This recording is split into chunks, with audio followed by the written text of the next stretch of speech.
Good morning and welcome back to Chronicles for our Thrive in 2025 21 days of fasting and prayer. I'm so glad you've joined us. Yesterday, day 6, No Longer Condemned, was posted on the 21 Days of Fasting and Prayer Facebook page.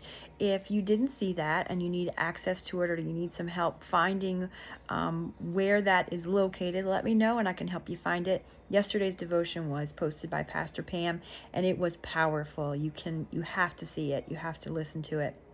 But today we are talking about On Our Knees. That's the title of today's devotion. Day 7, On Our Knees. And we're talking about prayer today. And interestingly enough, day 8 is called Authority in Prayer. And day 9 is called Prayer Walking. So we're talking about prayer over the next 3 days, and I'm really looking forward to this set of devotions. 3 different perspectives on prayer. I wrote today, day 7. My Aunt Pam wrote day 8, Authority in Prayer, and my cousin Rhonda wrote day 9, Prayer Walking. And one of the reasons I'm looking forward to it is because prayer has been one of the most, I don't want to say difficult. I hesitate to use that term difficult, but it's been one of the most difficult aspects of my relationship with Jesus. Not because I don't like to pray, not because I don't pray. I pray a lot. I pray all the time. If you were to be a fly on the wall in my car, I talk to God all day long. I have pages and pages of prayers that I write in a prayer journal. And I believe God hears them all. I believe He hears what we write. I believe He hears what we think. I believe He hears what we whisper to Him in those moments when no one is around and we're going through our chaotic, busy days. I believe He hears all of it. But prayer has been difficult for me because I tend to compare my prayers to other people's prayers. So prayer, when I say prayer has been difficult, I mean praying out loud in front of other people, praying for someone, praying in a group setting has been really hard, especially when I know that there are people there whose prayers sound so eloquent and beautiful, and mine are kind of like my everyday conversations with people, very short and to the point. I don't add all the fluffy stuff around it. God knows, He knows all of that. I don't feel like He needs all the fluffy stuff, yet there are people who pray so beautifully in that way, and they say so much, things that I wish I could think to say as I'm praying. So one of the things I've learned in the last 5.5 years of knowing Jesus is that prayer, and maybe this will help you as well, prayer isn't about other people hearing me. We pray to one person. We pray to a living God. We pray to the creator of the universe. Our prayers are to Him. Our prayers are not to other people. They are not so other people can hear us, or our prayers are not to impress other people. They are to talk to God. And that's one thing that I have to get in my head when I'm praying around other people, is that what I'm saying is meant to go to God. It's not meant for anyone else around me. So I'm really looking forward to the next 3 days and 3 different perspectives on prayer. Maybe it'll shed some light into some of the ways that I find praying difficult, especially out loud. So today, moving forward, today is day 7. The title is On Our Knees, and we're reading from Psalm 95, verse 6, and I have this from the NLT version. It says, "Come, let us worship and bow down. Let us kneel before the Lord our Maker." And in doing some word study, some Bible study, I found out that word worship in Hebrew means bow down. So as we worship, we're bowing down to the God we're worshiping. We are bowing down to Him. Our additional reading is Ephesians 3:14 through 21. And let's go ahead and reflect on the word for today.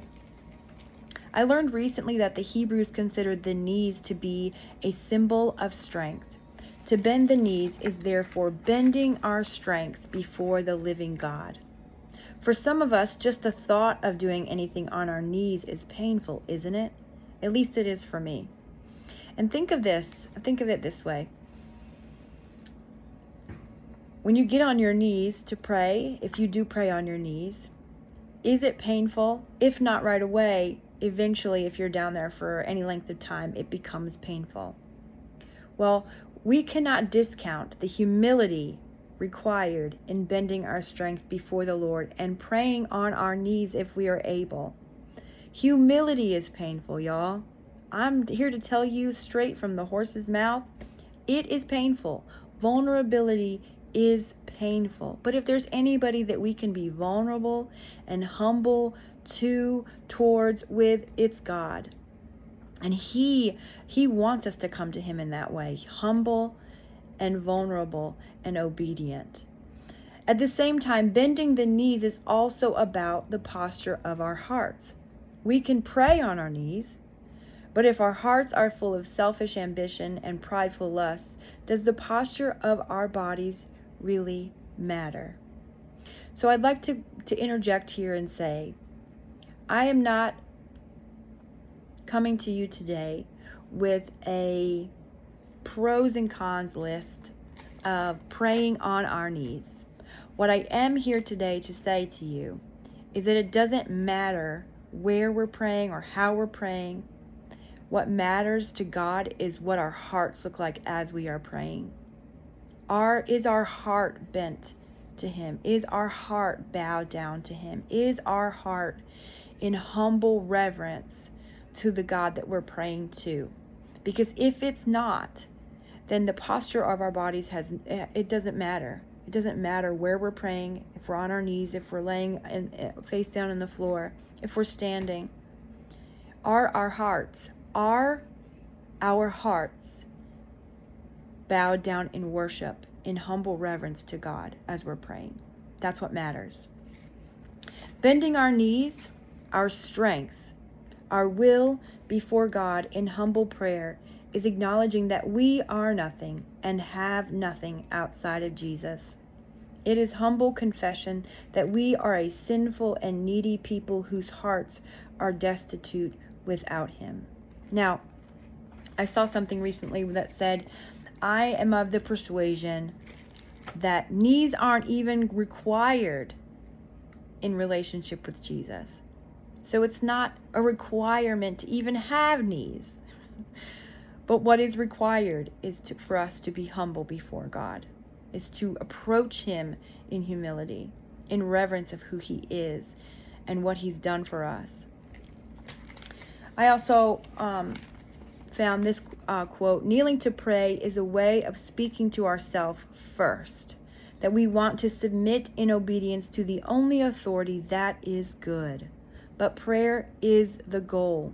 The point is to posture our hearts, whether we are on our knees or not.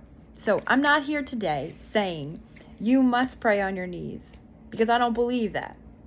What I do believe is that where we are praying, how we are praying, does not matter if our hearts are ugly, if our hearts are prideful. That's the main thing. If we don't want to kneel before God in prayer because we don't want to look silly or we're worried about what other people are thinking of us, then that's pride. And that's not the way that we should be approaching God to begin with. So we need to pray about that. I need to pray about that. My pride.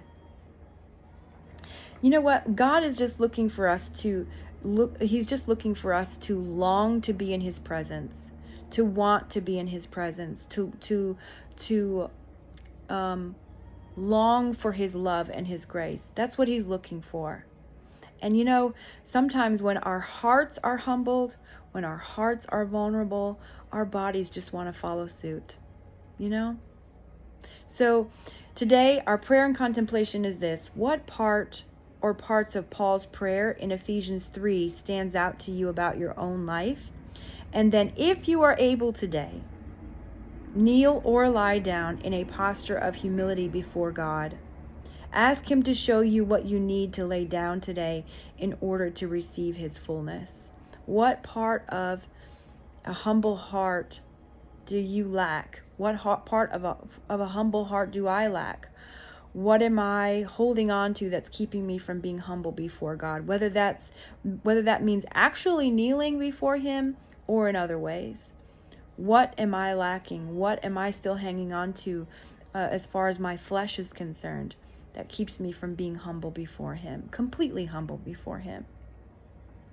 What is the posture of my heart? That is the question. All right, so our family moment, I'm going to close out with this. Our family moment is read Ephesians 3:14 through 21 together, and then confess to one another what parts of your spiritual life need more work, and then pray for each other over those areas. Okay, friends, I hope you've been encouraged today. I'm really looking forward to day 8 tomorrow, authority in prayer. I could use some authority in prayer, couldn't you? So come back tomorrow for day 8, authority in prayer. In the meantime, share this video or any of the past 6 with a friend who needs some encouragement.